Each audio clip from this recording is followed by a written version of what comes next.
Janvier 2026. Regardez votre passeport. Pour beaucoup d'entre nous, ce livret n'est pas un symbole de liberté, mais un rappel constant de notre limitation. Depuis des décennies, le citoyen africain subit le parcours du combattant. Frais de visa exorbitants, attentes interminables, humiliations au guichet des ambassades et trop souvent, des refus sans justification. Mais alors que nous parlons, les plaques tectoniques de la diplomatie mondiale sont en train de glisser. Un séisme est en marche, et ses épicentres se nomment Kigali, Nairobi, Rabat ou Addis Abeba. Ce que les experts appelaient l'apartheid de la mobilité est en train de s'effondrer. D'ici 2030, la hiérarchie mondiale des passeports ne ressemblera en rien à ce que vous connaissez. Ce n'est pas une prédiction optimiste, c'est une réalité mathématique et stratégique. Pourquoi le passeport africain est-il soudainement devenu l'enjeu d'une guerre d'influence entre l'Est et l'Ouest? Comment la technologie biométrique a-t-elle tué les excuses sécuritaires des grandes puissances? Aujourd'hui, le continent en marche vous livre l'enquête la plus profonde jamais produite. Nous allons analyser les accords secrets, la montée de la réciprocité et vous révéler le classement final des puissances de voyage pour 2030. Préparez-vous, votre liberté de mouvement ne sera plus jamais la même. Le premier pilier de cette révolution, c'est la fin du complexe d'infériorité diplomatique. Pendant 60 ans, les pays africains ont pratiqué l'ouverture unilatérale. Nous laissions entrer les touristes et les investisseurs occidentaux avec un simple tampon, tandis que nos propres citoyens devaient prouver leur existence entière pour un visa de 10 jours. En 2026, ce déséquilibre est devenu insupportable. C'est ici qu'intervient la diplomatie du miroir. Des pays comme la Namibie ou l'Afrique du Sud ont commencé à appliquer un principe simple, la réciprocité stricte. Vous imposez des visas à nos citoyens? Nous faisons de même. Cette stratégie, autrefois jugée risquée pour le tourisme, s'avère être une arme fatale. Pourquoi? Parce que l'Afrique est le dernier grand marché de croissance du monde. Les entreprises européennes et américaines ne peuvent plus se permettre d'être bloquées par des barrières que leurs propres gouvernements ont érigées. Nous assistons à une pression interne au sein des pays du Nord. Les lobbies industriels forcent désormais leur ministère des Affaires étrangères à faciliter les visas pour les Africains afin de ne pas perdre de contrats face à la Chine ou à la Turquie.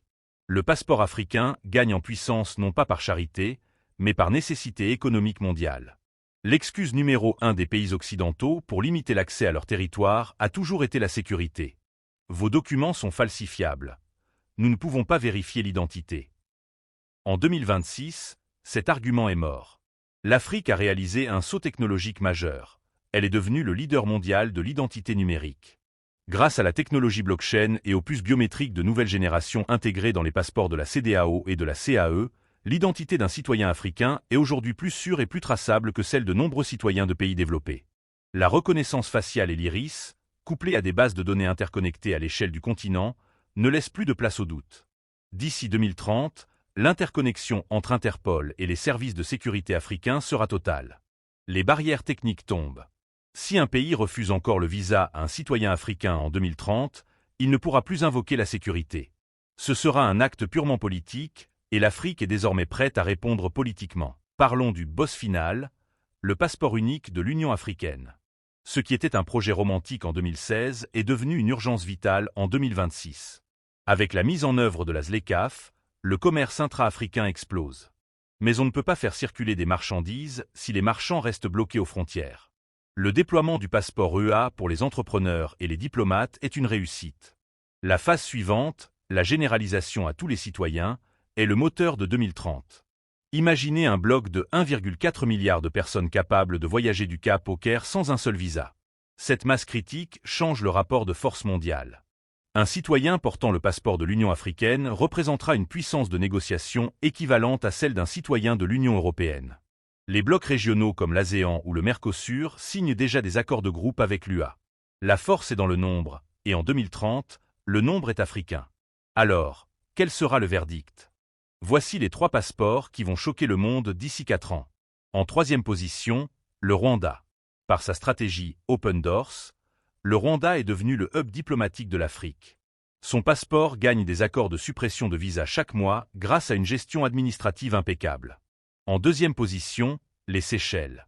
Déjà champion, ce pays va atteindre un record historique en 2030 ans, devenant l'un des passeports les plus puissants de la planète, dépassant même plusieurs pays européens. En 1re position, le Kenya. En ayant aboli les visas pour le monde entier en 2024, le Kenya a provoqué une réaction en chaîne. En 2030, Par pur principe de réciprocité diplomatique, les citoyens kényans auront accès à plus de 160 pays. C'est le modèle que tout le continent s'apprête à suivre. Nous arrivons au terme de ce voyage.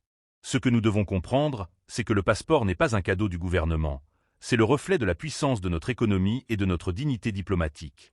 En 2030, vous ne demanderez plus la permission de voir le monde. Le monde viendra à vous pour vous demander d'ouvrir vos frontières. Le réveil est total. Le mur des visas tombe, non pas parce qu'on nous a ouvert la porte, mais parce que nous avons construit notre propre maison. Restes fears, Restes informs. Dites-nous en commentaire, quel est le premier pays que vous visiterez quand les visas ne seront plus qu'un mauvais souvenir? C'était Rémi, pour le continent en marche. L'avenir est en mouvement. Abonnez-vous.